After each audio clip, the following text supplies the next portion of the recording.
श्री प्राणनाथ निज मूलपति श्री महराज सुनाम। तेज कुंवरे श्यामा युगल पल पल करूं प्रणाम, पल पल करूं।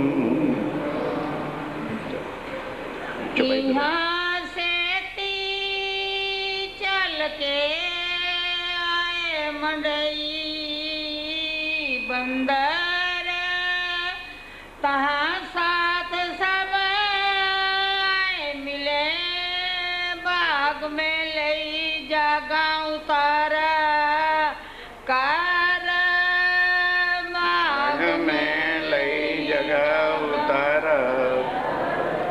गए बिहारी जी खंभालिए।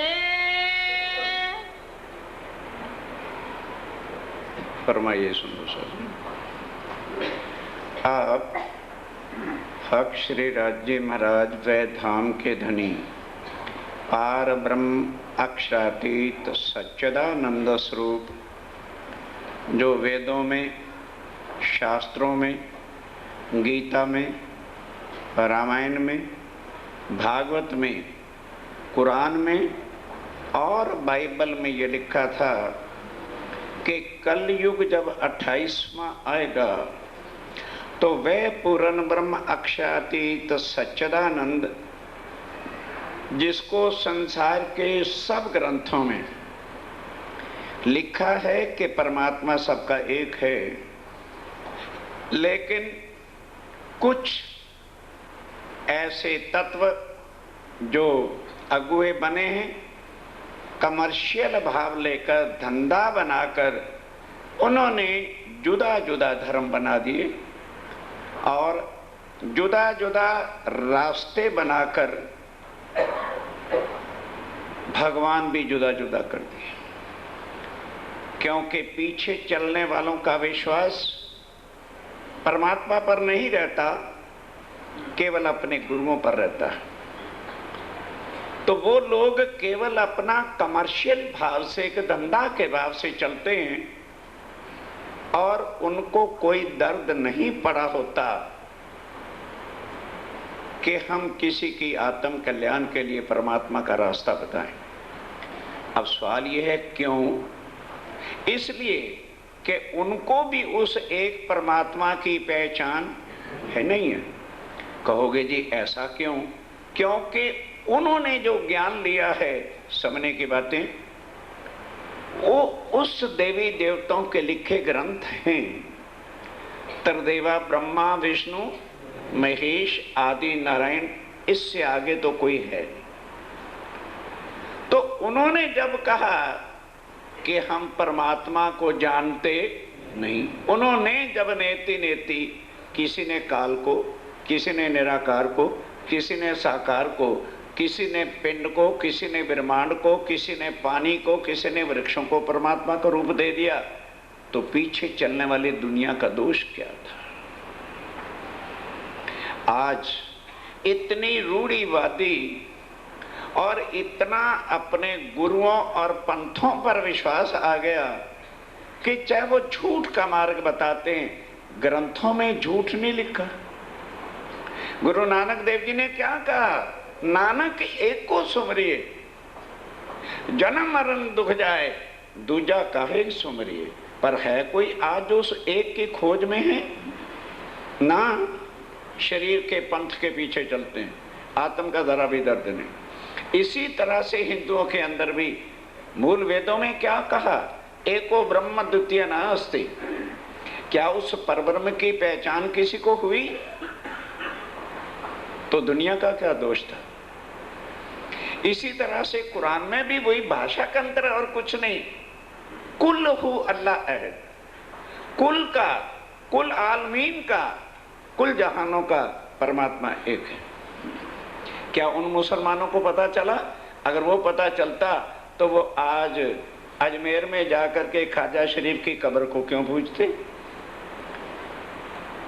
कब्रों पर चदरें में क्यों डालते?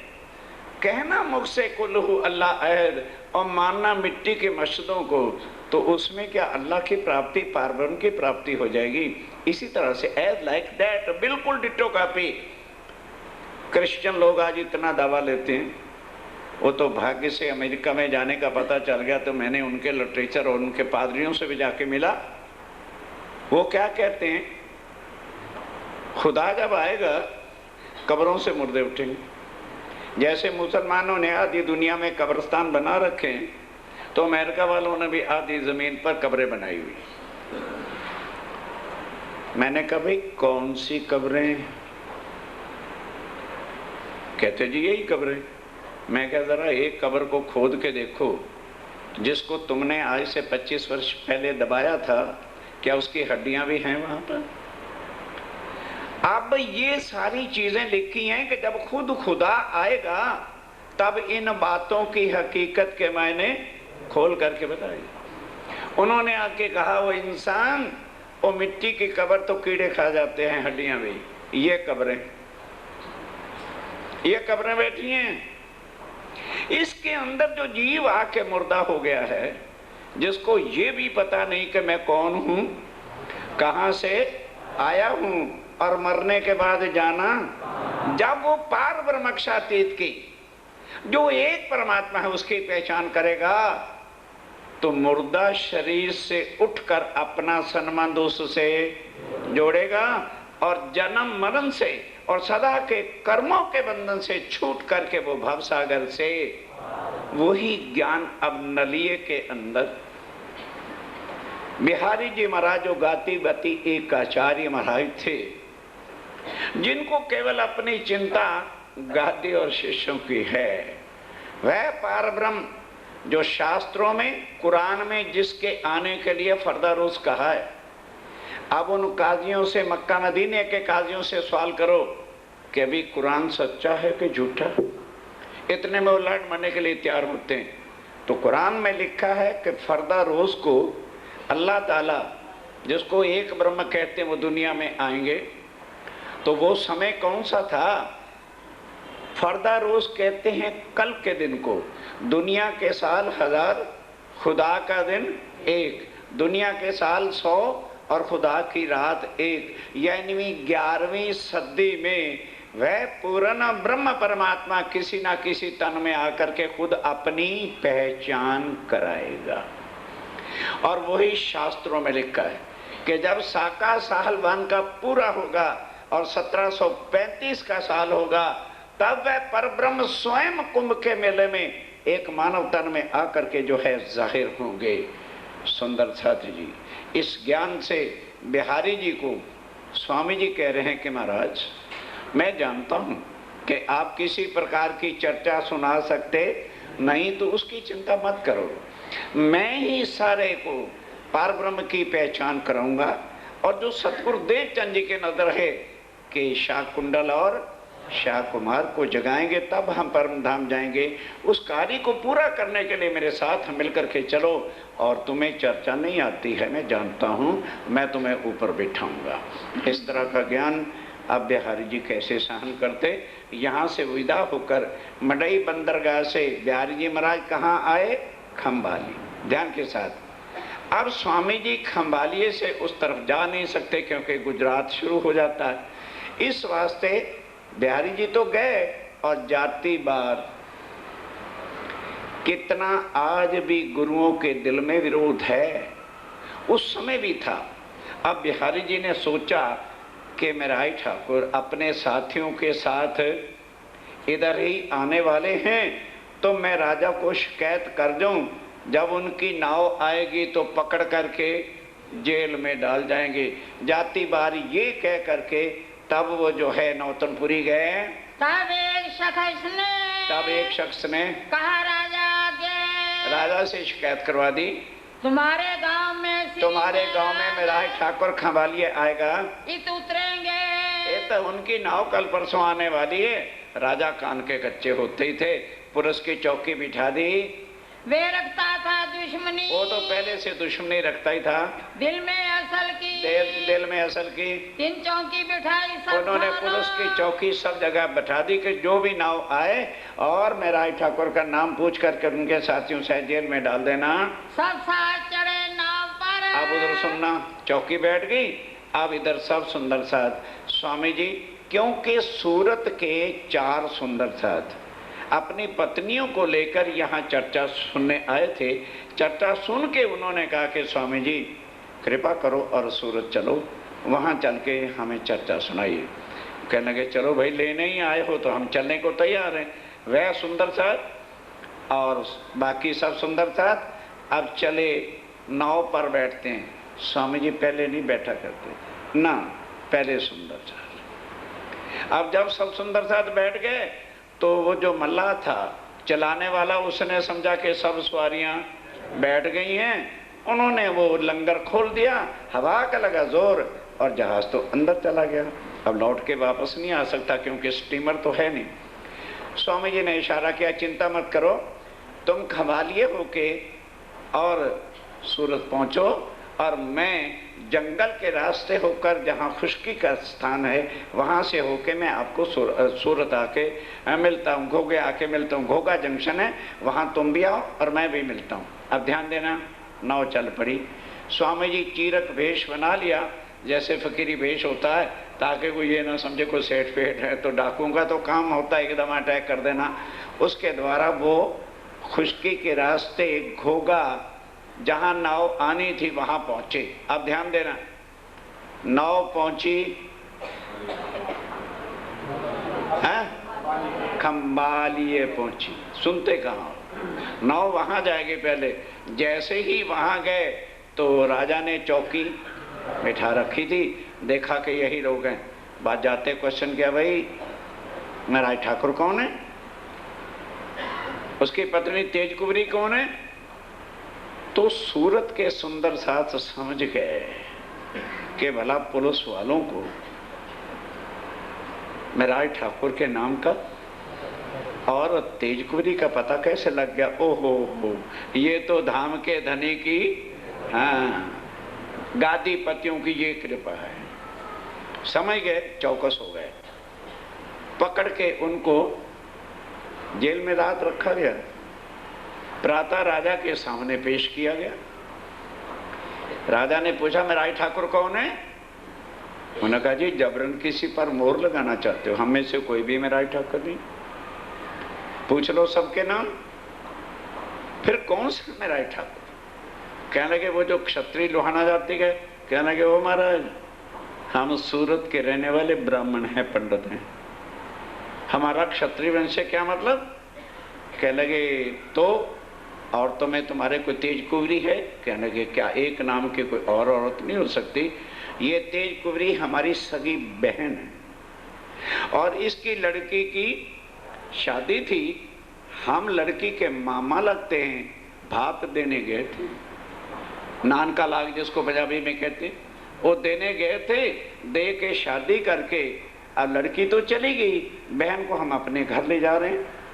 कहने लगे तो क्या ये तुम्हारी बहन भी ब्राह्मण है? कहने लगे वाह महाराज बहुत इस बात पूछ रहे हो, एक बहन की बहन ब्राह्मण ना होगी तो और कोई लोहाना जाति क्षत्रिय हो जाएगी? कहने लगे अच्छा अगर ये बात है कुबरी कच्चा खाना बनाओ। नहीं समझे, छूत किस में गिनते हैं? दाल चावल रोटी में, पूरी हलवे में नहीं, वो भी महाराजों का नियम है कि महाराज श्री पक्का भोजन करें। अरे दाल ही खानी तो रोज वही ठीक है, पूरी हलवे उड़ाओ, पक्का भोजन खाओ। अब उन्होंने पक्का भोजन बनाया, कच्चा भोजन, दाल भी बना दी, चावल भी बना दी, सब्जी और रोटी बना के रख दी। तो राजा के आदमी ने कहा अच्छा भी खाओ। उन्होंने कहा जो खाते हैं सिर्फ 4 थाल दे दो, हमें ज़्यादा थाली वाली नहीं चाहिए। एक में दाल और चावल मिला लिए, एक में सब्जी रख ली, एक में रोटियां, बस बोलो प्राणनाथ प्यारे की जय, खाना शुरू कर दिया। उन्होंने रिपोर्ट की थी ये तो जुदा जुदा भी नहीं खाने वाले, एक ही थाली में गपा गप खा रहे हैं, बहन भाइयों से भी ज्यादा इनका रिश्ता है, छोड़ दी। अक्ल से काम लिया जाए, जड़ बुद्धि से नहीं, छोड़ दिया। तब राजा ने कहा अच्छा अभी चौकी बिठाए रखो, हो सकता है मैं राय ठाकुर की नाव पीछे आ रही। अब सुंदर साथ एक रात वहां रहा और स्वामी जी पैदल पहले पहुंच गए, खुशकी के रास्ते थे। सोचने लगे भाई नाव को तो पहले आ जाना चाहिए था। बात क्या बन गई, अब दूसरे दिन नाव चली और घोगा पहुंची। श्री जी खड़े इंतजार कर रहे थे। अब पूछा भाई क्या हो गया था? कहने लगे जी गादीपति महाराज श्री जी कृपा कर दी और हम एक रात जेल में हो गया है। सारा कुछ अपना हाल सुनाया। प्रेम जी थावर सुनी। प्रेम जी थावर भाई को अब पता चला ये किसान लोग थे जिनके दिल भाव से भरे होते हैं। बेचारे के पास बैल थे और गाड़ी थी, ये बैलगाड़ी जो होती, उस पर खूब अच्छे गद्दे बिछाए और बैलों के गले में घुंघरियां डाली और डाल करके बजाता हुआ जो है 2 गाड़ियां लेके घोगा पहुंच गया कि स्वामी जी अब और साधन तो समुद्र के किनारे कुछ होता नहीं है, हम बैलगाड़ियां लाए हैं, इस पर बैठो, अब यहाँ घोगे से सवारी होकर के सूरत हम आपको ले चलते हैं। अब 30-40 सवारी, 2 बैलगाड़ियां, रेती का किनारा चल रहा है। ध्यान देना, पर बैल चलाने वालों को कोई तरस नहीं होता कि बैल मर रहा है कि जिंदा है। अब स्वामी जी सारा कुछ देख रहे हैं। भाई एक तो उनके कंधे पर इतना बोझ लदा है और दूसरा पहिए रेती में।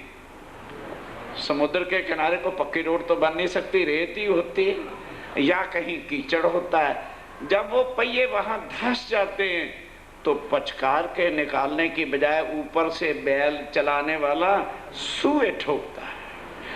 फिर भी जो है उनके कंधे भी सूज जाते हैं और उसके बाद भी बैल घुटने तोड़ तोड़ करके गाड़ी को खींचते हैं। ये हालत देखकर स्वामी जी को वाणी उतरती है, रे धारूड़ा माँ धूसे तारी। धूसड़ी गुजराती में है, धारूड़ा कहते हैं बैल को। ओ बैल तो अपने जुए को मत छोड़। अपने को बैल बनाते हैं कि अगर ये जानवर बेजान जानवर है और ये अपना लक्ष्य जानता है कि जब मेरे कंधे पर बोझ है तो मैंने अपनी मंजिल पर ही जाकर के बैलगाड़ी को छोड़ना है। चाहे गाड़ी को चलाने वाला सुबह लगाए और 6 मेरे घुटने टूट जाएं, उससे पहले बैल कभी भी गाड़ी के जुए को उतारता नहीं। अब स्वामी जी अपने कहते हैं, ओ पापी मेरे जीव, तेरे कंधे पर अक्षातीत श्री राज्य महाराज ने जागनी का जुआ धरा है और गादीपति चलाने वाला कदम कदम पर तुझे सुए बिहारी जी महाराज मार रहे हैं। उनका काम है गादीपतियों का सुए मारना और तेरा काम है जागनी का काम करते जाना। जब तक सबकी आत्माओं को जगाकर परम धाम नहीं पहुंचा दूंगा, प्रतिज्ञा लेते हैं, तब तक मैं जिम्मेवारी का जुआ तले रखूंगा नहीं। ये किरंतन उस समय उतरा। सोहाली से चल के स्वामी जी सूरत पहुंच गए सैयदपुर भगवान के। सैयदपुर भगवान का महल्ला था, उसके घर में चले गए। मोहनदास के रहे और कुछ दिन मोहनदास के रहे। सामने मस्जिद थी, अब आरती भजन सब कुछ होता है तो कुछ खटपट हो गई। तो स्वामी ने कहा ना भाई, हमने किसी के खटपट नहीं करनी है। तब शिवजी भाई और रामचंद्र भाई दोनों जो है स्वामी जी को कहते हैं हमारे घर चलिए, सारी व्यवस्था भी ठीक रहेगी और बहुत खुला स्थान है। तब वो अपने घर ले जाता है, सेवा करने लगे। 17 महीना तारे। 17 महीना स्वामी जी 1.5 वर्ष सूरत में रहे। क्या होता रहा, अब एक एक प्रसंग को सुनिए। कहो ताकि बीतक। अब उसके बीतक सुनो। मोहनदास अमीन के। मोहनदास अमीन के चर्चा हुई जोर। जब वहाँ चर्चा होती है, कांद जाले देख के। वहाँ खटपट होती है, तब स्वामी जी उसको छोड़ करके घर को वहाँ शिव जी भाई के घर चले जाते हैं। पहले जो साथ था, पहले सबसे वो साथी बना था शिव जी राम जी नाम। शिव जी, और इन्होंने तारतम लिया था और अपने घर ले गए। इनको समझाए के। अब ध्यान दो, चर्चा से समझाया, पहचान कराई। अब मुंह से कैसे कह दे भी मेरे अंदर अक्षरातीत राज्य में बैठी, तो क्या कह दिया कि नौतनपुरी जाओ, बिहारी महाराज गादी पर बैठे वही धाम के धनी हैं, और जाके उनके दर्शन करके आओ। पहले चिट्ठी दे दी रामचंद भाई को, ध्यान देना भाई दोनों हैं, लेकिन बच्चों को क्यों आगे भेज रहे? कौन खड़ा हुआ है कप्तान बन के? तुम्हें नहीं समझ तो मत खड़े हो जाओ, बच्चों को निकालो जी बात।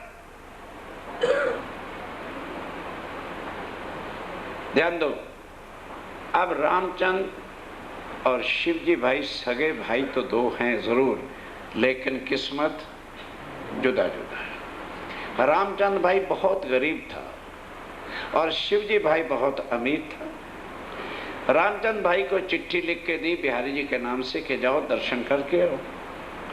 बेचारे ने 2-4 किलो चने बांध लिए, बीच में गुड़ बांध लिया, जो गले में कपड़े थे पहन के अपना चल पड़ा।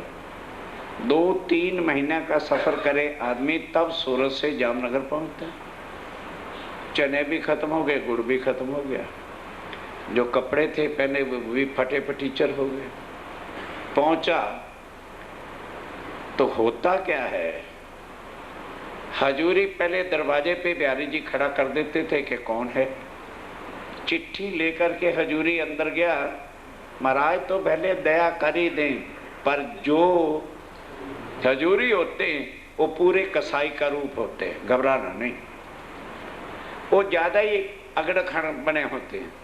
चाहे महाराज जी जागते हैं, नहीं नहीं नहीं नहीं महाराज जी अभी भजन में हैं, फिर आए, अरे नहीं नहीं नहीं महाराज जी अभी भोजन कर रहे हैं, बैठे गप्पे मार रहे हैं, ये होते हैं हजूरी। अब सुंदर साथी जी हजूरी चिट्ठी लेके गया, बिहार जी महाराज ने पूछा भाई कौन है? कहने कि महाराज जी मत पूछो, दूर से ही कपड़ों में बदबू आती है, मेरे तो हाथ भी धोने पड़ेंगे, इतनी गंदी चिट्ठी में बदबू आ रही है। तब बिहारी जी ने कहा कम वक्त अगर इसमें बदबू आ रही थी मेरे हाथ में क्या होती, ला साबु ला, पहले हाथ धुला। गादी पति जिनकी हम जाके खुशामदे करते मत्थे रगड़ रहे हैं, एक तरफ झूठ और एक तरफ सत्य की पहचान है। करो जो मर्जी, मना नहीं, क्योंकि पहले दिन की चर्चा याद करो, चर्चा नहीं सुनाई जा रही, तुमको पारखी बनाया जा रहा है। अपनी अपनी डिब्बियों को देखो कि कांच के टुकड़े पाल रहे हैं या कि हीरे की पहचान है।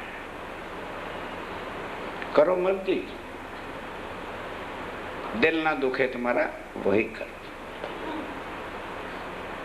अब चिट्ठी वापस।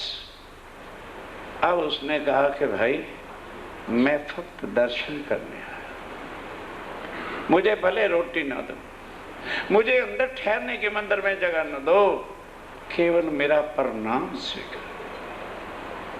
पर अंदर ही किस जाने की इजाजत बांधी थी, तो प्रणाम किसको करते? गरीब प्रणाम नहीं कर सकते। 3 दिन तक भूखा प्यासा बैठा रहा, रोता रहा, अर्ज बेनती करता रहा। जब किसी ने नहीं सुनी तो क्या करता, हार के बेचारा फिर भूखा प्यासा वापस चल पड़ा। पीछे से शिवजी भाई आया, वो घोड़े पर सवार था, फर्स्ट क्लास टॉप क्लास कपड़े पहने हुए थे, और चिट्ठी दी हजूरी को। हजूरी के अंदर पूछा गया कौन है भाई? कह महाराज बहुत मोटा सेठ है।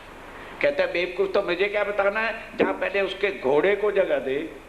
नहीं समझे, गरीबों के लिए जगह नहीं, सेठों के घोड़े के लिए जगह दे, और घोड़े को पहले दाना डाल। सेठ जी के लिए वो जो बंद कमरा पड़ता है ना, वो खोल दे, पलंग पलंग देख चद्दर ठीक बिछी है कि नहीं। गरीबों के लिए जमीन पर जगह नहीं है, उनके लिए पलंग वाले दरवाजे खोल दिए। अब बेचारा मुंह हाथ धोके तैयार होके आया। आते बिहारी जी के चरणों में 5 मोहरे रख के मत्था टेका, बहुत प्रसन्न हो गए। हाँ, मैंने आज सुबह ही देखा था तेरी आत्मा मूल बिलावे में बैठी हुई है, जाओ तेरी आत्मा निर्मल है, उन पाती फेर दई। अब उधर बेचारा रामचंद्र आ गया, आकर के स्वामी जी के चरणों में दुखी होकर के प्रणाम किया। कहा स्वामी जी ये चिट्ठी है। आप तो चर्चा में कहते हो कि पूर्ण ब्रह्म अति कृपालु अति दयालु मेहर के सागर हैं, और बिहारी जी जैसा शायद क्रूर और कोई जालिम नहीं। मैं इस तरह से जो गया और 3 दिन तक वहां भूखा प्यासा तड़पता रहा, उस गादी पति के दिल में इतना भी रहम नहीं आया। मैंने कहा मुझे खाली दर्शन, मैं रोटी भी नहीं मांगता, जगह भी नहीं मांगता, मेरी किसी ने नहीं सुनी, लाचार होके वापस आया हूँ। श्री जी तब दलगीर पे तब उसकी आंखों के आंसू देखकर स्वामी जी से सहन नहीं हुआ और उनके आंखों में भी आंसू आ गए। दिल में बेशक, दिल में शक हो गई कि गादी पर बैठ तो गया है, इस पर देवचंद जी की इतनी भी कृपा नहीं, कोरा पत्थर बैठा हुआ है। रे धारा श्री जी के संग। आप ध्यान देना, धारा भाई को भी बिहार जी ने निकाला था, उसको भी स्वामी जी ने चरणों में जगह दे रखी थी, और रामचंद्र को भी बिहारी जी ने निकाला था, उसको भी गले जब लगा दिया। सो बिहारी जी सुनिया मजकूर। तो इधर के दलाल उधर और उधर के तो बैठे ही रहते हैं, सब रिपोर्टें अपने गादीपति महाराजों को पहुंचाते रहते हैं, अब भी पहुंचती हैं, रोज टेलीफोन होता होगा, चिंता मत करो, हमें डर नहीं। सत्य की राह पे चलने वाला अपनी गर्दन को हथेली पे लेके चलता है, उसे मरने जीने से चिंता नहीं होती। अब ये खबर बिहारी जी को पहुंच गई कि भाई जिस चीज को मैं निकालता हूं उसको मेरा ठाकुर अपने पास रख के एक जमात बना रहा है, अपनी पूजा करवाना चाहता है, अपने को प्राणनाथ कहलवाता है। पुरानी बात नहीं, अब भी चल रही है, जो चर्चा सुनाएगा इस पर ये तिलक लगाई होता है, प्राणनाथ बनता है, अपनी आरती उतरवाता है। किसी ने आरती उतारी? किसी ने मेरी आरती उतारी कभी? पर तिलक लगा हुआ है, आरती उतारते। यही बात गादी से शुरू हुई थी। इसका मतलब है उसको मेरे पर विश्वास है नहीं, मेरा हुक्म ना माने तो, इसलिए मेरा हुक्म नहीं मानता। ए आप कहा मैं बुजुर्ग, ए आप बुजुर्ग प्राणनाथ कहलाना चाहता है। राम जी हम काटिया।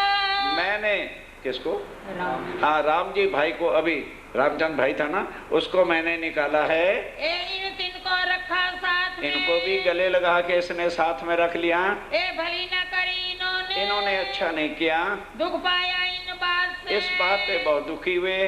तब श्री जी साहब ने सुनी, जब ये बात स्वामी जी ने सुनी कि मैं गरीब साथी को गले लगाता हूँ, तो गादीपति बिहारी जी महाराज को दुख होता है, तो चर्चा करते हुए गरीब सुंदर साथ के लिए हाथ फैला देते हैं कि जो कोई लूला पांगला साथ, जो गरीब सुंदर साथ होगा, जो असहाय सुंदर साथ होगा, अगर मेरी आत्मा परमधाम की है, इंद्रावती ना छोड़े वाको हाथ, और हाथ पकड़ पहुंचा मैं पहले उन सुंदर साथ को पकड़ करके परमधाम में उनकी आत्मा को बचाऊंगी, और बाद में मैं जाऊंगी। ये प्रतिज्ञा प्राणनाथ जी की है। तब श्री साहब जी ने कहा, तब श्री जी साहब ने क्या कहा? जो कोई लूला पांगला साथ, लूला पांगला का मतलब जिसका कोई सहारा नहीं, असहाय हैं, श्री इंद्रावती ना छोड़े तिनको। कहते हैं मैं प्रतिज्ञा करता हूँ कि मेरी आत्मा को जब राज्य महाराज ले जाएंगे तो पहले मैं गरीब असहाय सुंदर साथ, कौन से जिनका राज्य पर पक्का यकीन ईमान होगा उनको पकड़ के मैं साथ लेके जाऊंगी। पहुंचावे पकड़ हाथ, पहुंचावे पकड़ हाथ, इतनी गारंटी प्राणनाथ जी ने गरीब असहाय सुंदर साथ के लिए दे रखी है। इन समय गोवर्धन अब अक्षरातीत देख रहे हैं कि भाई जागनी का काम होना है संसार में तो पैसा तो चाहिए, मांगते नहीं। जिसके अंकुर में सेवा होती है वो ये नहीं कहता रहता अजय हमारी 60-70 लाख की मिलें हैं तो तेरी मिला को क्या धूप जलाएंगे, हैं? हमारा उससे क्या लेना देना। गोवर्धन ठाकुर, गोवर्धन दास अवासी बंदर में रहता था। उसको पता चला कि स्वामी जी जगह जगह जागनी करने के लिए जा रहे हैं। अपनी जितनी जमीनें थी बेचनी शुरू कर दी, मकान बेचने शुरू कर दिए और ला के कुल पैसा अभी आधे बेचे और सूरत में स्वामी जी के चरणों में कि स्वामी जी ये आपका ही तो दिया था, क्या मकान उठा के मैं परमधाम ले जाऊंगा? अगर वो सुंदर साथ की सेवा में नहीं लगे तो मैं उस धन को और क्या करूंगा उन चीजों। आप इसको खर्च करके जागनी का काम करिए, मैं इतने में बाकी संपत्ति भी बेच करके चरणों में रख दूंगा। भीम श्याम भट्ट सुने। अब चर्चा चालू है। खाली एक रामायण की कथा करने वाले नहीं है, साप्ताहिक रामायण करके पैसा लेके लंगोटा लेके झाड़ के चल देंगे। वेद वालों को वेद से, गीता वाले को गीता से, भागवत वाले को भागवत से। पहचान तो एक परमात्मा की करानी, और वो भी कौन जो खुद पार ब्रह्म अक्षरातीत हैं। तो एक दिन वेदांत पक्ष की चर्चा हो रही थी और वेद वाले अहंकार के घोड़े पे चढ़ के कहां फंसे हुए हैं, निराकार, बस उससे आगे नहीं। और उसको भी पढ़ने के लिए 14 साल लगाते हैं। भीम भाई और श्याम भट्ट दोनों वेदांताचारी, वेद हमारी उंगलियों पर, और खुद नरकों के कुंड में। सबसे दुर्भाग्य कोई हैं तो वेद को जानने वाले, क्योंकि जितना अहंकार वेद से आता है उतना किसी से नहीं। कोई समझ ले पूर्व जन्म का महापापी हूं जो मुझे वेद और इन चीजों में पढ़ना पड़ा। अब वो भीम भाई और श्याम भट्ट दोनों 14 विद्या निपुण वेदांतों के आचार्य, उनके चेलों ने जाके कहा कि महाराज ऐसे कोई महान शक्ति आई हुई है। गीता की कोई बात करता है तो 1 मिनट में उत्तम पुरुष पारब्रह्म की पहचान कराते हैं, गीता के हिसाब से कराते हैं। क्षर अक्षर और अक्षातीत उत्तमा पुरुष से तो अन्य। और रामायण की बात होती है तो रामायण में जो राम भगवान ने कहा है उसकी पहचान निजानंद की कराते हैं। वेदों के हिसाब से 1 मिनट में एको ब्रह्म, जो सत्य ब्रह्म, ब्रह्म सत्य जगत, उस सच्चिदानंद की पहचान कराते। उन्होंने कहा है हमने सारी उम्र लगा दी और खाली वेदांत पक्ष को नहीं समझ सके, और देखें भाई चल के दर्शन तो करें, उनकी चर्चा हम भी सुने। दोनों वेदांताचारी चर्चा सुनने आ गए तो कोई ना कोई सुंदर साथ परिचय करा देता था, जी ये सूरत में वेदांताचार्य, ठीक है।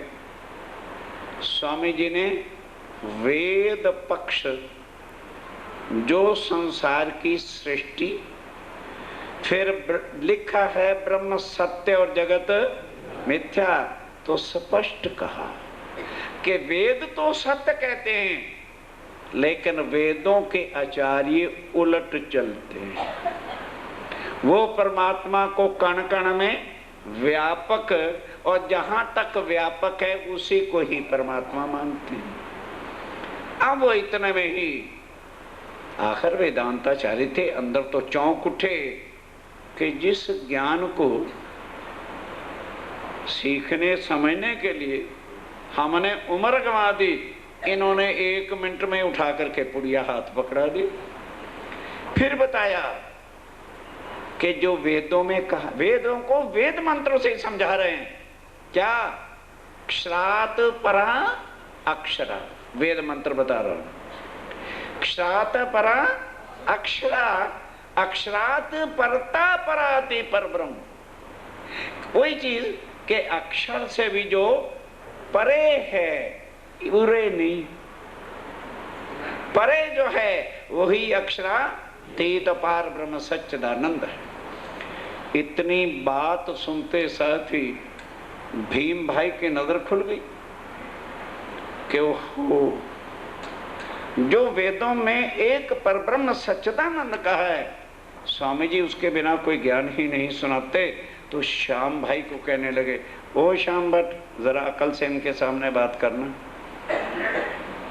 जो 4 वेद और 6 शास्त्र मिनटों में वर्णन कर गए, तो अपने व्याकरण के हिसाब से कोई मन गणंत श्लोक इनके सामने ना बोल बैठे ना, नहीं तो बस वो हो जाएगा। कहने लगे समझ तो मैं गया हूं। अब दोनों के घर आपस में वेदों के हिसाब से लगे बातचीत करने लगे। कहने लगे भाई हम तो मिथ्या से आगे है ही नहीं हमारे पल्ले। आ करके दोनों ने चरणों में शीश रख दिया। बोलो श्री प्राणनाथ और कहा महाराज हम अपने अहंकार में डूबे थे। जिन्होंने अहंकार छोड़ना ना 1 सेकंड पे पल्ला झाड़ते हैं। और जो कहते हमने इतनी तपस्या करके वेद और सारी उम्र उसी में चूल्हे में सड़ते रहेंगे अहंकार के, वो नहीं निकल सकते बाहर। कि कृपा करके एक बार क्षर अक्षर और अक्षरातीत के भेद फिर समझा दो। स्वामी जी ने बड़ा प्यार करके उनको मिथ्या जगत सारे ग्रंथ पुकार पुकार के कहते हैं।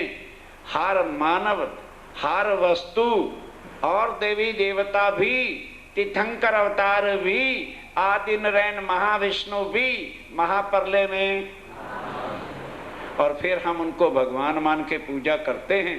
करो करो, मना नहीं। पर अब वक्त आखिरत जो और जल्दी आ रहा है सिर पर, ये उस समय ना कहना पार ब्रह्म के सामने प्राणनाथ जी सामने बैठे होंगे। तुमने कहना है कि हमको किसी ने बताया नहीं, हम खड़े हो जाएंगे और कहेंगे, और तुमको कहने नहीं देंगे कि प्राणनाथ जी और उनके साथी आए थे और हमको किसी ने बताया नहीं। बताना है बस। हम ये नहीं तुम्हें कहने, कभी नहीं मंदिर में हमारे मुख से ये सुनोगे किसी धर्म की निंदा नहीं, किसी देवी देव की निंदा नहीं, पर सत्य को सत्य और झूठ को झूठ कहना कोई पाप नहीं होता। आप अज्ञान में फंसे हो, अभी अंधकार की चद्दर तुम्हारे ऊपर है। मुख से कहते हो ब्रह्म सत्य है, पर उसकी खोज कभी की नहीं। ये कलयुग है जिसमें सब ग्रंथों में लिखा था कि कलयुग में वह पूर्ण ब्रह्म सच्चिदानंद खुद आकर अपने साथ वो ज्ञान भी लाएगा जिसको सुनकर सारा सब इंसान उसके स्वरूप की पहचान कर जाएगा। बड़े बड़े आचार्यों ने जब सुना चरणों में गिर गए और परिवार सहित वेदांत को छोड़कर निज नाम श्री जी साहेब जी की पहचान करके उनके चरणों पे शीश रख दिया। एक व्यास गोविंद जी। अब और सुन लो। अब कोई भागवत वाला आता है तो भागवत से सारे भेद बताते हैं, नित्य वृंदावन गौलोक के भेद बताते हैं। तो व्यास गोविंद जी वल्लभाचार्य मार्ग के गोसाई जी यानी आचार्य, वल्लभाचार्य मार्ग के जो आचार्य गुरु होते हैं ना, उनको गोसाई जी कहते हैं। उन्होंने भी चर्चा सुनी, वो हैरान हो गए। तो एक मोहनलाल दलाल था, ध्यान से समझने की बात है। वो पहले वल्लभाचार्य मार्ग का मानने वाला था। चर्चा सुनी तो तारतम लिया, शिव जी साहब की पहचान कर अपना नाता जोड़ा। अब उसने कहा कि स्वामी जी, व्यास गोविंद जी 40 प्रश्न उनके पास हैं और वो कहते हैं कि इन प्रश्नों का उत्तर अक्षरातीत के बिना कोई दे नहीं सकता। तो कहने लगे ऐसे कर, तू व्यास गोविंद जी को ले आ, उनके प्रश्न गोविंद जी को ले आ, उनके प्रश्न ले आ, मैं उन्हीं के प्रश्नों के उत्तर उन्हीं से कहलवाऊंगा। प्रश्न करूंगा भागवत के और उससे वो अपने आप जवाब देगा। वो बुला के ले आए। कौन? मोहनदास, जो पहले उनका चेला था, वो उनको लेकर के आया। कहने के महाराज, आप रोज चर्चा में कहते थे मेरे 40 प्रश्नों का कोई उत्तर नहीं दे सकता, आइए मैं दिलवाता हूं। वो ले आया और आके कहते हैं स्वामी जी, ये व्यास गोविंद जी गोसाई जी हैं वल्लभाचार्य मार्ग के, इनके प्रश्नों का उत्तर दीजिए। अब ध्यान देना, स्वामी जी कहते हैं क्यों भाई, मैं क्यों दूं, तू दे। तेरे पास भी राज्य मराय के स्वरूप की पहचान और हमारे पास भी स्वरूप की पहचान। तू भी क्षर अक्षर और अक्षरातीत के भेद जानता है, तू भी अखंड नित्य वृंदावन के रास को जानता है और हम भी वही जानते हैं। तो जा तू दे। कहते स्वामी जी आपके सामने तो यह बहुत कठिन है। कहते जब हम कह रहे हैं, कहने लगे हाँ जब आप कह रहे हैं, आपका हुक्म है तो फिर अलहदा बात है। पाँव में प्रणाम किया, स्वामी जी ने हाथ रखा कि जा हमारे हुक्म से इसको उत्तर दे। अब मोहनदास उनसे प्रश्न करता है कि महाराज ये बताइए, तुम रोज भागवत सुनाते हो और कहते हो कि ये वृंदावन है, और भागवत के 12वें स्कंद में बोलो लिखा है कि नहीं लिखा, 4 प्रकार की प्रलय, जब महाप्रलय होगी तो 14 लोक, 5 तत्व और 3 गुण का प्रलय में नाश होगा। तो ये दिल्ली वाली मथुरा बची रहेगी कि नाश हो जाएगा? फिर हमें वहां क्या भेज दो? बोलो फिर वो नित्य वृंदावन कहाँ पर है? इससे परे होना चाहिए कि नहीं होना चाहिए? कहने लगे हाँ होना चाहिए। तो फिर जो अखंड है उसको क्या लिखा है? योग माया में रास ब्रिज अखंड है, दोनों कृष्ण वहां हैं। कहाँ? बोलो बोलो। वो अक्षर से उरे हैं कि परे? फिर कृष्ण अक्षरातीत कैसे हो गए? वो अक्षरातीत नहीं, अक्षर से उरे बस रहा, योग माया में, आगे का कोई मतलब ही नहीं। अब उसके बाद कहा महाराज फिर अक्षर से परे अक्षरातीत पार ब्रह्म है। कहने लगे हाँ, तो उसके आनंद की लीला वहां होगी कि योग माया में होगी? तो इस तरह के जो 40 प्रश्न अक्षर, अक्षरातीत, अखंड ब्रिजरास और कृष्ण के बारे में थे, किससे कहलवाए? व्यास गोविंद जी से। जब सारे प्रश्नों का उत्तर मोहनदास जी के द्वारा ही हो गया तो अब उसको शर्म मारने लगी। अरे यार, ये पहले हमारा ही तो चेला था और आज स्वामी जी की, श्री जी साहब जी की कृपा से हमको परमधाम का ज्ञान दे रहा है, तो क्या करूंगा गादी को? गादी को क्या करूंगा मैं? जब गादी पर बैठ के मुझे कुछ आता नहीं तो नरकों का साधन तो मैं अपना ही बना रहा हूं, तो दुनिया को मुक्ति क्या दूंगा? छोड़ दी गादी और श्री जी साहब जी के चरणों में बोलो श्री प्राण। ये है चर्चा सुनने का ढंग कि रोम रोम के अंदर हमारे वाणी खड़ी हो जाए और जिससे भी बात हो बड़े प्यार से, किसी का दिल दुखा के नहीं। हमने करना क्या है? श्री जी साहेब की पहचान। साहेब आए हैं, सबके साहेब आए, अपनी पहचान का वो खुद परम धाम से ज्ञान लाए, खुद पहचान कराते। यहाँ का कोई भी ज्ञान ग्रंथ उनकी पहचान करा नहीं सकता था, इसलिए आते समय अपना ज्ञान भी, पहचान भी, परम धाम का स्वरूप भी, लीला भी, सब कुछ साथ लेके आए, ताकि जो भी इस वाणी को पढ़े, अभी सुन रहे हो ना, बिल्कुल डिट्टो बीतक साहब अर्थ वाली, जो इससे भी सरल है, यहाँ उपलब्ध है, मिल सकती है। दोबारा ले लेना, पढ़ना, सब संशय और भी मिट जाएंगे। जब वो हो जाए तो फिर कुलजम स्वरूप, जो स्वरूप साहिब है, जो सिंहासन पे पधराए जाते हैं, साहिब का ही स्वरूप मानकर हम उनकी आरती करते हैं, पूजन करते हैं। इस मंदिर में कोई मूर्ति नहीं।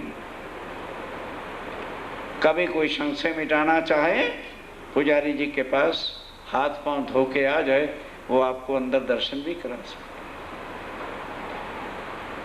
यहाँ सत्य ही कहना, सत्य का ही पूजन और सत्य की ही पहचान कराते हैं बिहारी जी इन समय। अब जब बड़े बड़े आचार्य भीम भाई श्याम भट्ट और वल्लभाचार्य मार्ग के आचार्य स्वामी जी के चरणों में आ गए, बिहारी जी को हुआ खटका, बुलाया हजूरी को, साले को, ओ नाग जी भाई अब मरे, अब हमें कुछ ना कुछ कंप्रोमाइज करना पड़ेगा। इस वास्ते मैं अब धर्म के नियम बनाता हूँ, और यहाँ तो मैं सबको हुक्म दूंगा, लागू हो ही जाएगा। और बड़े प्यार से उनको भी चिट्ठी लिखते हैं कि अपने धर्म को उज्ज्वल रखने के वास्ते, ताकि सारे ही कल को प्राणनाथ ना बन बैठे, इस वास्ते मैं नियम बना रहा हूँ। क्योंकि धर्माचार्य मैं हूँ, तो हमने इधर पालन नौतनपुरी में कर दिया है, तुम भी वहाँ पर पालन करना। और जरा नियम सुन लेना, उनके क्या हैं। पाती लिख भेजे कलाम, अपनी चिट्ठी नौतनपुरी से लिख के भेजी। 3 बात का बंधेज, क्या मेरा ठाकुर, 3 बातों का परहेज, बंधेज, नियम मैंने बनाया है, क्योंकि मैं धर्माचार्य हूँ। मैंने तो नौतनपुरी में पालन करवा दिया है, और तुम भी वहाँ सुंदर साथ में करा देना, ताकि कल को हमारे धर्म पर कोई उंगली ना उठाए। सो तुम भी कीजिए, तुम भी वहाँ करना सूरत में। ए बात बोल सिरे। और ये बहुत आखिरी बात है, मैंने बहुत सोच समझ के ये नियम बनाए हैं, इसको कच्चा पक्का ना समझना। एक तो नीच जात को, सुन लो भाई, सुन लो, धर्माचार्यों के नियम। एक तो नीच जाति वाले को कभी भी तारतम देना, ये बिहारी जी के नियम है भाई, शिव जी साहब जी के नहीं है। सुनाइयो नहीं तारतम, कभी भी उसको तारतम नहीं देना। क्यों? धाम का धनी तो मैं, तो फिर नीच जाति का मैं धाम धनी कैसे बनूंगा? नहीं समझे? इसलिए नीच जाति वाले को तारतम नहीं देना। दूजे रांडी स्त्री को, और दूसरा विधवा को भूल करके ना दे बैठना तारतम, क्योंकि वो होगी विधवा तो धाम धनी। बोलो बोलो, मैं तो फिर मुझे मरना पड़ेगा ना बाबा ना, मेरे जीते जी तो उनको तारतम। अक्कल है भाई गादीपतियों की, हम पूजा तो उन्हीं की कर रहे हैं।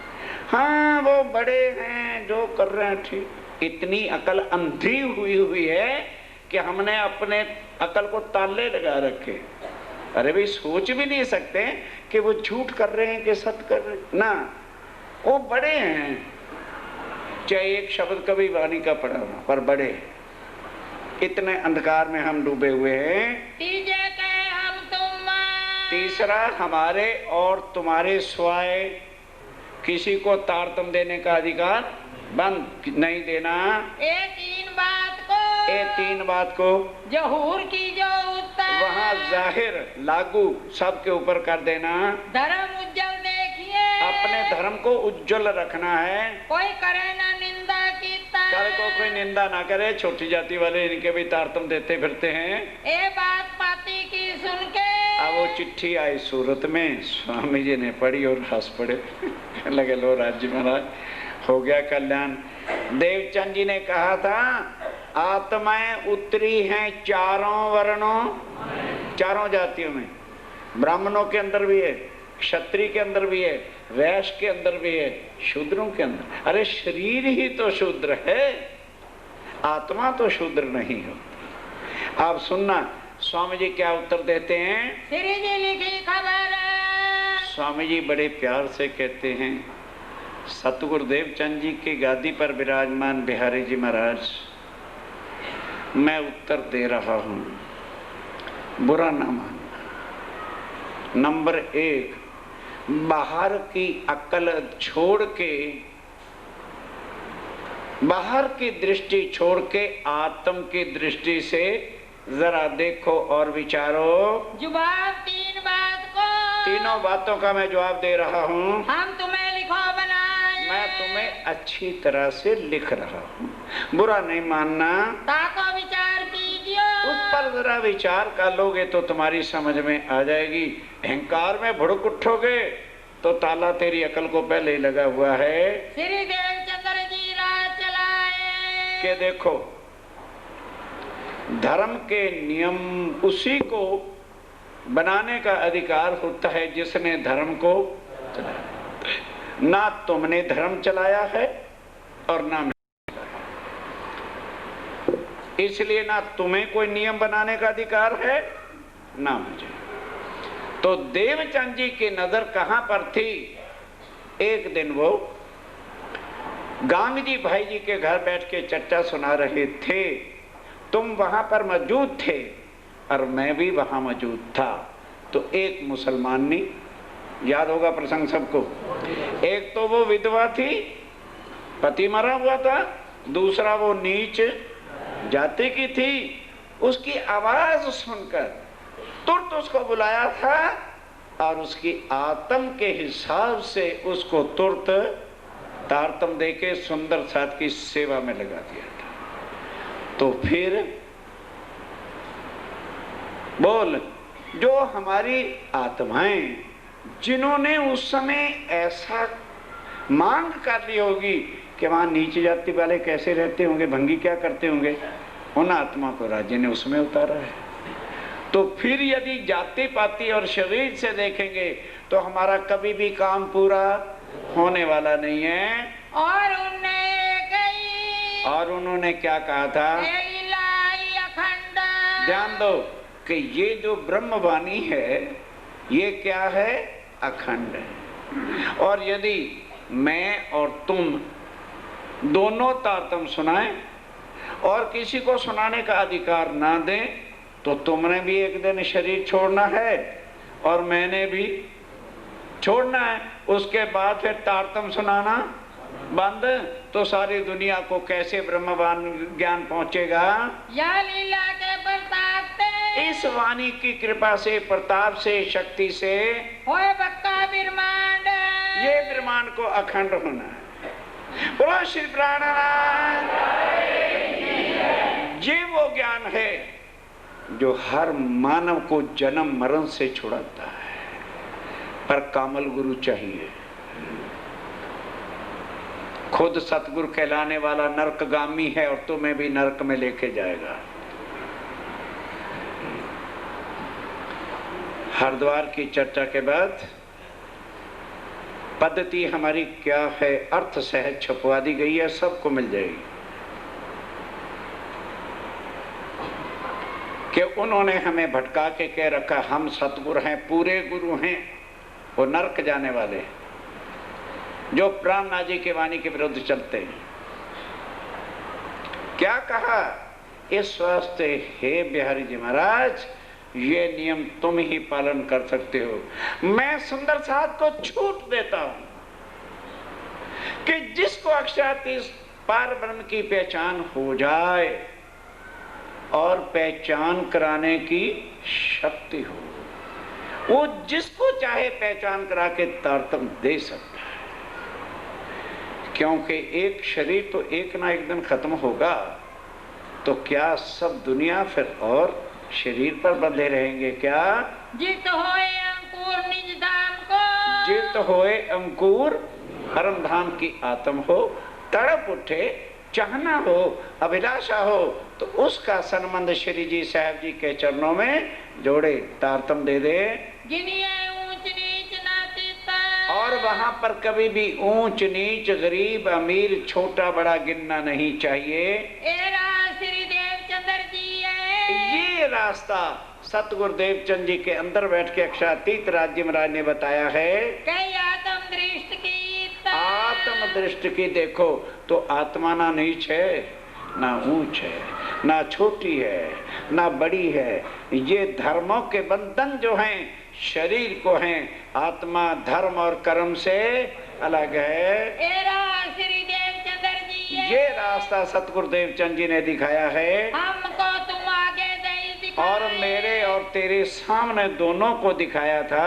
सोई तुम सब साथ को, इस वास्ते कृपा करके वही तुम सब सुंदर साथ को बताओ। अब वही दियो बताए, वही बताओ जो सतगुरु देवचंद जी का रास्ता है। अपने मन माने अर्थ मत चलाओ, सार सबे उतरे हो, क्योंकि सब ध्यान से सुनो आप चुपाई, सब परम धाम की आत्माएं कहाँ उतरी हैं? चारों वर्णों में आए, चारों वर्णों में आई। ब्राह्मणों में भी है, क्षत्रियों में भी है, शूद्रों में भी है, और वैश्य। ये चार वर्ण तो शरीर के है ना, आत्मा इनसे परे की बात है। ये बंदेज बंदेज से, हे बिहार जी महाराज, अगर ये बंदेज हम लगा देंगे होए अकारयताएं, तो अपना ज्ञान कभी आगे फैलने वाला ही नहीं है। इन बात की हकीकत, इस तरह की हकीकत लिखो जवाब बिहारी जी, बिहारी जी को आप श्री जी साहब जी ने चिट्ठी लिख करके भेजी, और भेजी किताब कलश की, और 3 किताबें पहले उतरी थी हबसे जेल में। कौन कौन सी? रास, प्रकाश और खटुती। अब यहाँ कलश उतरी सूरत में, तो वहां राज्य ने इस चक्कर को ही खत्म कर दिया। खुद क्या लिखते हैं उसमें वाणी पढ़ोगे सब कुछ पता लग जाएगा। इंद्रावती के मैं अंगे संगे, कि मैं कहाँ हूँ? मैं गद्दियों पे नहीं हूँ। गद्दियों पे पूजा करने, मत्था टेकने मत मरो, मत जाओ वहां पर। इंद्रावती के मैं अंगे संगे, इंद्रावती मेरा अंग। अब मैंने इंद्रावती का तन धारण किया हुआ है, उसके तन में मैं बैठा हुआ हूं। जो अंग सौंपे श्री इंद्रावती, जो उसके ही तन को प्राणनाथ जी समझ के, श्री जी साहब समझ के अपने को अर्पण करेगा, ताए प्रेमे खिलाऊं उसको सब सुख जो है मैं परम धाम के दूंगा। फिर क्या कहते हैं? वो नहीं सुख लेता तन, सुख देऊं सुख ले, सुखे जगाऊं साथ। इंद्रावती को खाली उपमा दई मैं अपने, बस उसके तन में बैठकर जो लीला करता हूं वो मैं ही करता हूं। खाली मैंने उसका एक नाम, टाइटल उसको दे रखा है, लेने मसनंद खबर। और अब इसको पढ़ ले कि राज्यम राय की गादी वो रुई की है या मोमनों का दिल है, और उसे पहचान करा दी कि तेरे अंदर कुछ भी नहीं, राज्य महाराज मेरे तन में बैठे हैं, इंद्रावती के तन में हैं। सुन के बिहारी जी ने, अब जब बिहारी जी ने चिट्ठी पढ़ी और कलश को देखा, बड़ो पायो दुख तब बड़े दुखी हुए। ओहो, मेरा ठाकुर वजीर रहा है ना, इसको कविता बनाने का, अरे भाई अकल की बात है। कहाँ पार ब्रह्म का ज्ञान और कहाँ कविता। अच्छा, तो इसका मतलब है उसको मेरे पर कुछ भी विश्वास रहा नहीं, तो मैं ऐसों का धामधनी क्यों बनूं? इसको भी निकाल दो परम धाम से। क्या चिट्ठी लिखता है मेरा ठाकुर? आखिरी चिट्ठी लिख रहा हूं, खबरदार जवाब नहीं देना। मुझे पता है क्योंकि तू वजीर रहा है ना, तो तेरे वजारत के दरबार में बड़े बड़े कवि आते थे, तो तूने भी कविता बनाने का ढंग रख रही है। कलश पलश को रख अपने पास, मैं नहीं मानता। और केवल मैंने भी अपने पिता श्री देवचंद जी का पालन पाल रहा था, कि तू उस समय का साथी है। मैंने आज सोचा मैं देखूं तो सही परमधाम में इसकी आत्मा भी है कि नहीं समझे बिहारी जी महाराज जिसने तारतम्य नहीं लिया। वो कहते हैं मैंने आज परमधाम में चित्तौन लगा के देखा था, मूल मिलावे में तेरी आत्मा है नहीं। इस वास्ते मैंने तुझे परमधाम से भी निकाला और अपनी संप्रदाय से भी निकाला। तेरा रास्ता शिव जी साहब जी का रास्ता और गादी पतियों का रास्ता जहां मर्जी चले गए, माना नहीं। ये अब खुद देखो कांच डिब्बी में रखना है कि हीरा, परखो। अक्षरातीत चाहिए, शिव जी साहब चाहिए, वाणी को पकड़ो।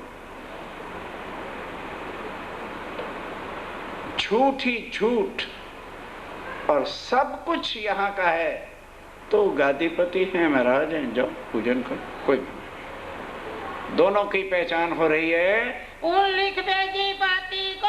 आप बिहारी जी महाराज क्या चिट्ठी लिख रहे हैं, जरा वो भी सुन लो। तुम्हारी राह भई और कि तुम्हारा रास्ता आज से और मेरा अलग, मैं धाम का धनी, तू क्या करेगा। और हमारी भी और हमारा भी रास्ता और है। जुदागी स्टार जुदाई हो गई, हम तो तुमको चीनिया। मैं बिहारी जी कहते मैंने तुमको चीन लिया, तुम्हें कविता बनाने का बहुत अच्छा ढंग आ गया, कवि हो गया तू। तुम्हारे माए कलाम तेरे अंदर कलाम है, कविता लिखते रहता मन गणंत। तुमने हमारे साथ में मैंने देखा है कि तुम हमारे सुंदर साथ में है ही नहीं, परम धाम में तेरी आत्मा ही नहीं है। हम काटे तुम्हें इस धाम। मैंने परम धाम से भी तुम्हें निकाला, चिंता मत कर, 11,999 ले जाऊंगा, तुझे नहीं ले जाना। इस वास्ते तुमको हम इस वास्ते हमने तुमको ये साथ से दूर। मैं इसीलिए पढ़ के सुनवा रहा हूँ कि सुंदर साथ को कोई वो ना हो गए, लो जी ने तो निंदा की पड़ी हुई। ये वाणी मैंने नहीं लिखी भाई, प्राणनाथ जी ने अपनी कलम से लिखी है। इसलिए बिहारी जी कहते हैं मैंने सुंदर साथ से तुमको निकाल दे, तुम मेरे सुंदर साथ में नहीं हो। हमारे तुम्हारे नाता नारा। और मैंने आत्मा देखी, फिर हमारा तुम्हारा नाता क्या, मैं धाम का तनी, तू माया का जीव, तेरा मेरा कोई नाता नहीं। जिन पाती करो मजबूर। और आइंदा मुझे पाती भी लिखने की कोशिश ना करना, मैं तेरी चिट्ठी भी नहीं पढ़ूंगा। इन बात पाती लिखी। ये बिहारी जी ने चिट्ठी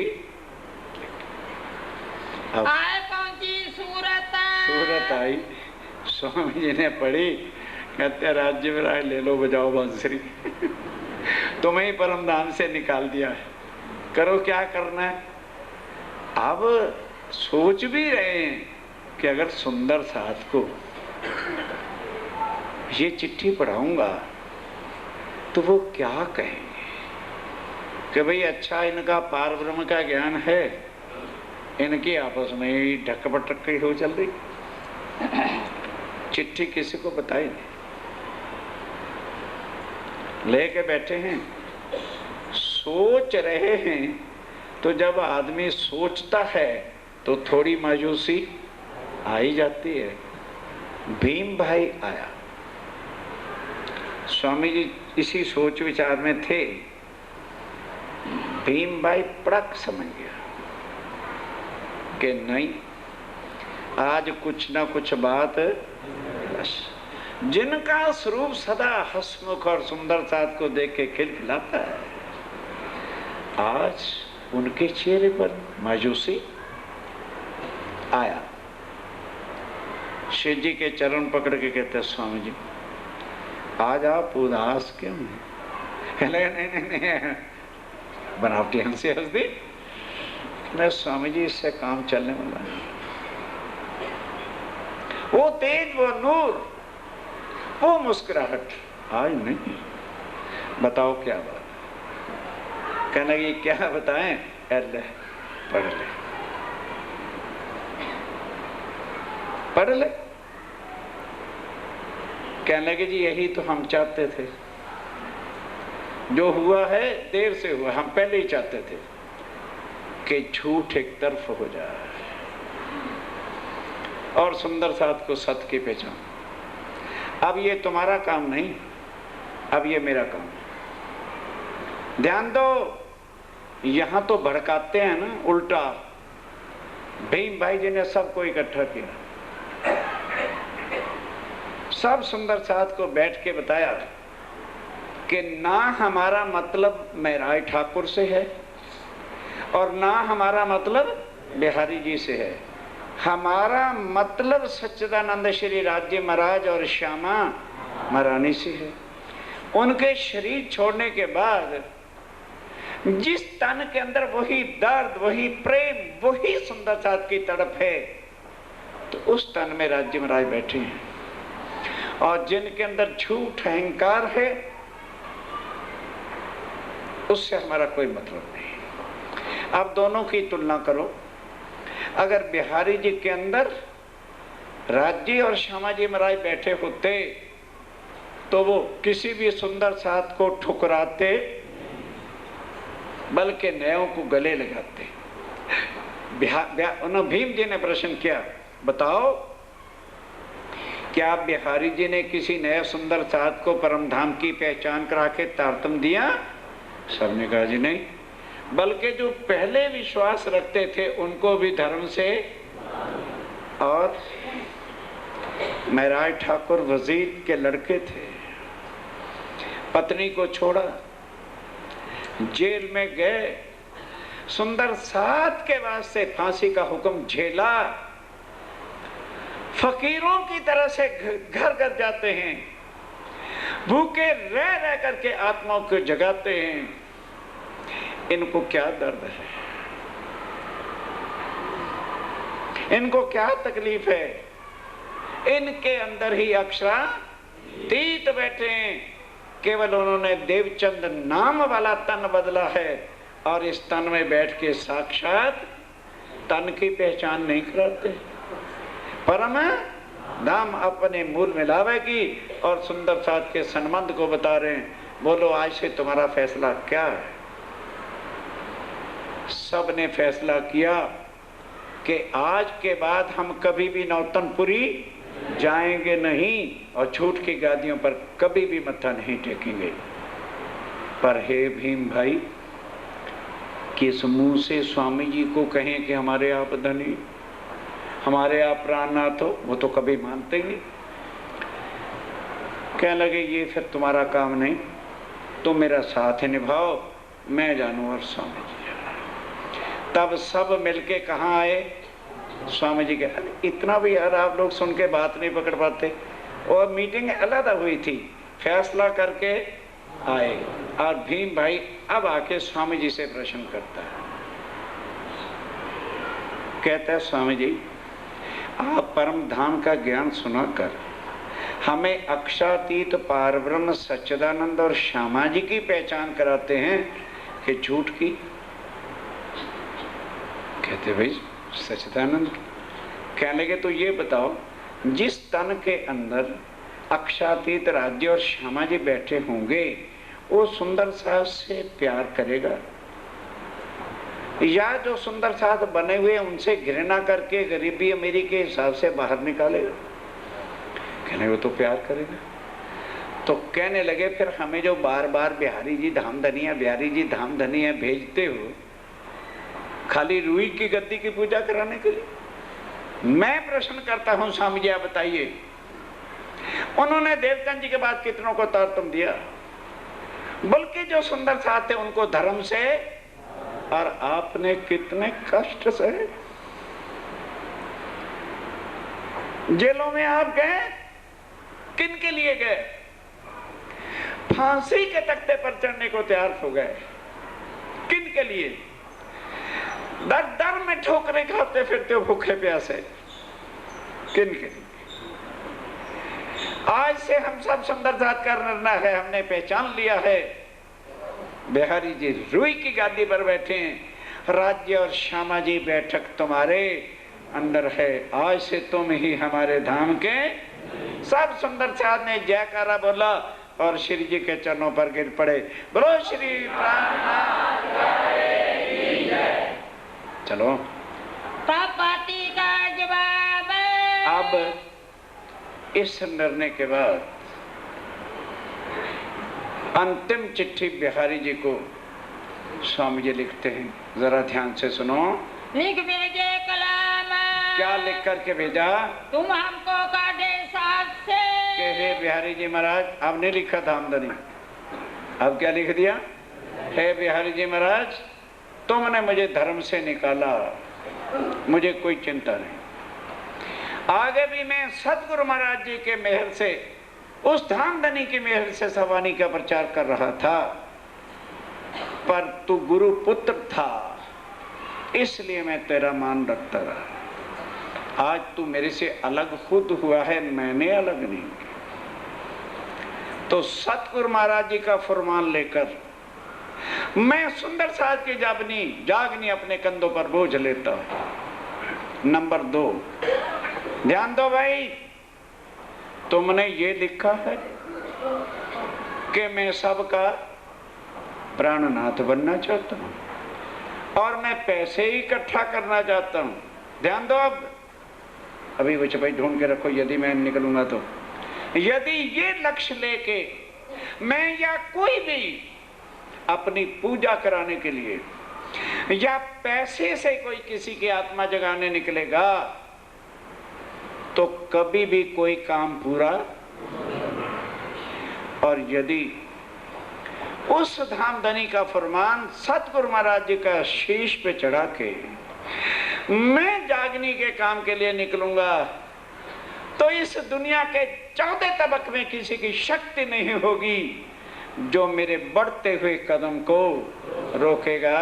जो हम स्वार्थ को, अगर मैं स्वार्थ को, एक शब्द को सुनो, अगर मैं कई जगह स्वार्थ लेकर के जाऊंगा, दौड़ करेंगे इतना, कोई भी दौड़ करेगा तो सीधा कबू ना होएगा, उसके हाथों से कभी भी कोई आत्मा जागृत नहीं होगी। हम जाएंगे तीता, जहां भी मैं जाऊंगा, और साथ के वास्ते, और यदि सुंदर साथ की आत्मा के जगाने के काम से जो हम करत मेहनत, जो मैं अब भी मेहनत कर रहा हूँ, तो हमारे सीधा होएगा, तो मेरा बढ़ता हुआ कदम कोई रोक सकेगा। जहां कदम रखूंगा कठिन से कठिन कार्य भी जो है मेरे धामधनी सिर पर खड़े करते चले जाएंगे। नजीक साहिता, वो शायद वो समय नजीक आ गया है कि अब हमने सब आत्माओं को जगा करके वापस परम धाम जाना है और दुनिया को अखंड मुक्ति देनी है। इन बात का जवाब इस तरह का जवाब पाती में लिखे कलाम, पाती में लिख करके भेजा। हम तो कमर बांधी और मैंने इस काम की कमर कस के आज से प्रतिज्ञा कर ली है, जाके धनिये पकड़े हाथ, और वो सुंदर साथ मेरे से कभी दूर नहीं हो सकता, वाणी से अलग नहीं हो सकता। जाके वो भागा चले आएगा अपने धर्म बंधनों से, कर्म बंधनों से, पंथ बंधनों को छोड़कर आत्म का संबंध एक शिवजी साहब के चरणों में आकर के जोड़ते चले जाएंगे। लालदास तो इन समय अब अलग हो गए, अक्षराती सिर पे खड़े। उन्होंने कहा भी इस वक्त कोई लोहा लठ साथी चाहिए जो मर मिटे लेकिन ईमान से ना गिरे। तो कौन? सेठ लालदास लक्ष्मण दास परम धाम की वो आत्म है, लेकिन माया में करोड़ोंपति सेठ बना बैठा। राज्य ने जबराइल को हुक्म दिया है, जबराइल करोड़ापति को सवेरे भिखारी बना दे।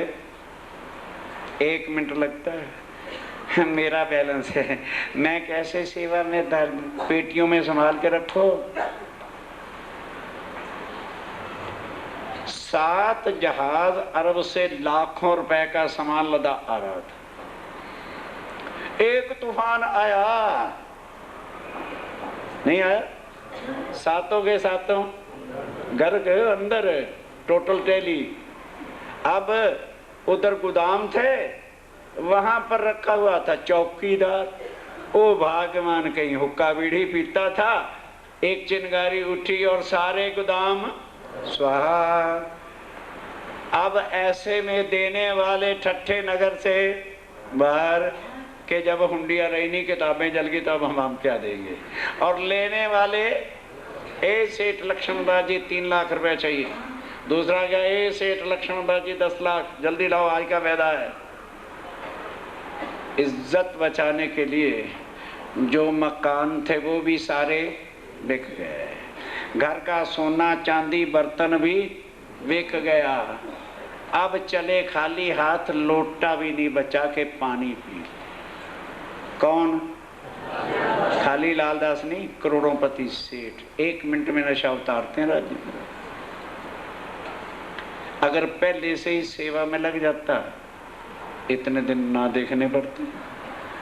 अब सोचने लगा, उसको नहीं पता चला कि स्वामी जी और बिहारी जी अलग हो गए। उसका टेलीफोन तार कोई पोस्ट विभाग तो आज से 400 साल पहले देश में था नहीं।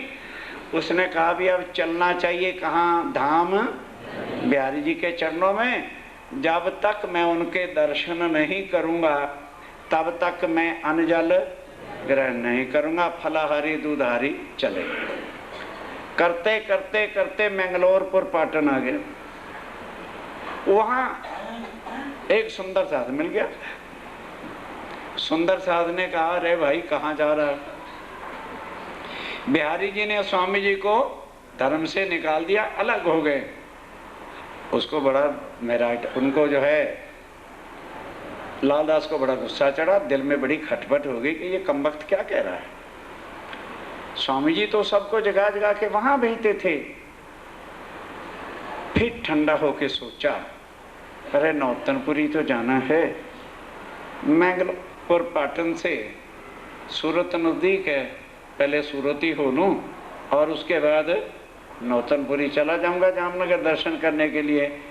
तो साथ क्या था? पत्नी जिसका नाम था लालबाई। लालदास जी की पत्नी का नाम क्या था? लालबाई। लड़का नहीं था, एक सिर्फ लड़की थी, उसका नाम था श्यामबाई। तीनों को लेके चल पड़े। कहाँ से नाव चढ़ के? गांव से नाव चढ़ के आए बंदर सूरत। सूरत बंदरगाह आ गए। संबत 1729 संबत 1729 का साल था। आए पहुँचे सरत। यहाँ आकर के पहुँच गए। आए के श्री साहब जी के। आए के श्री जी से सारी भी तक पढ़ते जाना, बल्कि कई बार मेरे भी मुंह से गलती से स्वामी जी निकल जाता है। श्री जी साहब के चरणों लगे तो कदम पे आके शीश रख दिया। नियम था अनाज का। अनाज का नियम रखा था कि जब तक बिहारी जी महाराज के दर्शन नहीं करूंगा धामधनी के, तब तक रोटी नहीं खाऊंगा। सौंपी थी आत्म, अपनी आत्म सौंप रखी थी। श्री जी अपने चित्त में। आप ध्यान देना, रोटी का टाइम हो गया, हवा लगी, चलिए सब सुंदर साहब उस समय घंटी वंटी बजती हो गई, जो भी व्यवस्था थी सब भोजन के लिए चल पड़े। स्वामी जी ने लालदास को कहा, भाई भोजन जाओ करो। कहने लगे, मैंने प्रण कर रखा है, जब तक धाम दर्शनी धनी के दर्शन नहीं करूंगा तब तक मैं भोजन है। अब यहाँ स्वामी जी मुख से कहते हैं कि तेरा प्रण पूरा हो गया, तू धाम धनी प्राणनाथ जी के चरणों में आ गया। आज पहली बार मुख से कह दिया कि तेरा प्रण पूरा हो गया। तब आप श्री मुख तब अपने मुख से कहा, पूरा तुम्हारा पन्ना, तेरा प्रण प्रतिज्ञा पूरी होगी।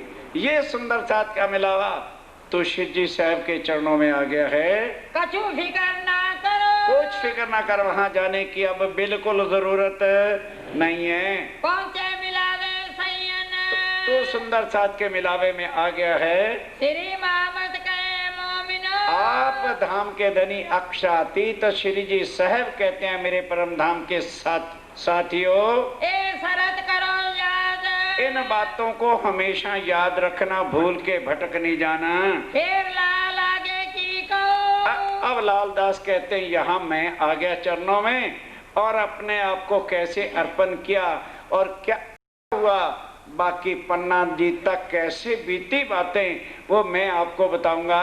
जो झगड़े की बुनियाद, कहोगे जी ये क्या, यहाँ से झगड़ा होना है, शुरू, युद्ध शुरू, झूठ और सत्य का युद्ध शुरू। जिन धर्माचार्यों ने, गादीपतियों ने जुल्मों से सितम मचा रखा है, मानव का खून चूसने के लिए झूठ की गद्दियां बना रखी हैं, उनका सिर नीचा करने के लिए सत्य का ज्ञान सुना सुना करके सारे मानव को उनके हथकंडों से बाहर निकालने का ये युद्ध है, जो शुरू होता है हजरत हाजित करी।